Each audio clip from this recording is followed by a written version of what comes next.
Cancer, asthma, diabetes, ALS. We've all heard the terms. Many of us know someone who has been diagnosed with a chronic illness, or perhaps you have had first-hand experience. Whatever the case may be, there is no one-size-fits-all approach on the road to diagnosis and finding the right treatment plan for any non-communicable disease. But with technology at our fingertips, there are more options than ever in how you can confront your illness and find support.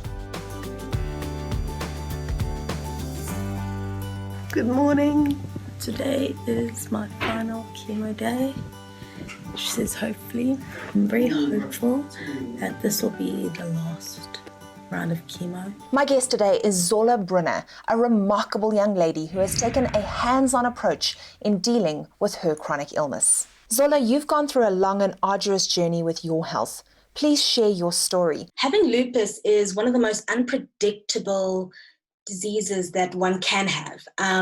In the period of 2 months, I've had a facial tumor that completely covered the one side of my eye. I couldn't see, and that lasted for about 9 months.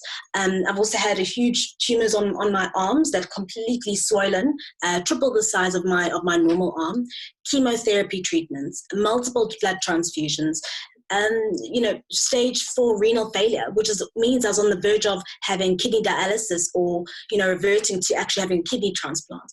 The pulmonary embolism, which is a blood clot on the lung. If it reaches too close to the heart, it can be fatal. Multiple seizures in the hospital and ICU for months on end. Temporary facial paralysis through a virus that I had got, and that completely skewed my whole face to the one side.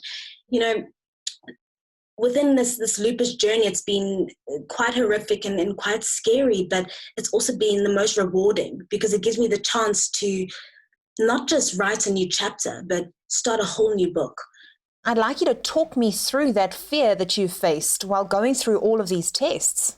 When you're thrown into a hospital room for a month, just on tests, they're doing bone marrow biopsies, blood transfusions, and being in the hospital 9 months out of 12 months, that was very unnerving because you don't know what the end looks like.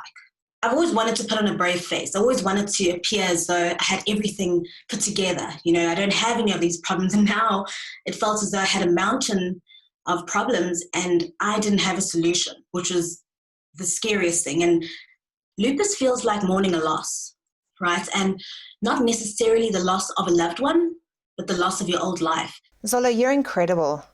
Would you consider yourself to be brave? Sometimes you just don't have a choice.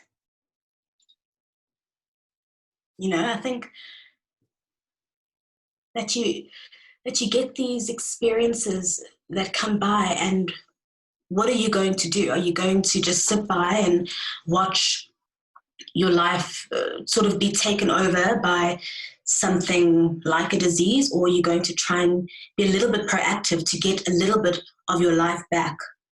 I don't think you have a choice in that matter. I think it's just everyone is fighting their own battles, and we all have to find different ways to try and live and get through it and still try and have somewhat of a life, even though it feels as though your life is being taken away. What advice can you give to others who may be going through a similar experience? I would just say that despite your condition, despite your setback, despite your disease, you are a warrior. Thank you, Zola. Living with a chronic illness is difficult both mentally and physically.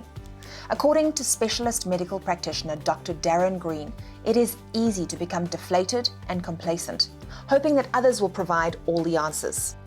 While he warns against believing everything you read on Dr. Google, he says that it is important to take control of your own health by working with your healthcare provider in finding the best treatment and solutions for you.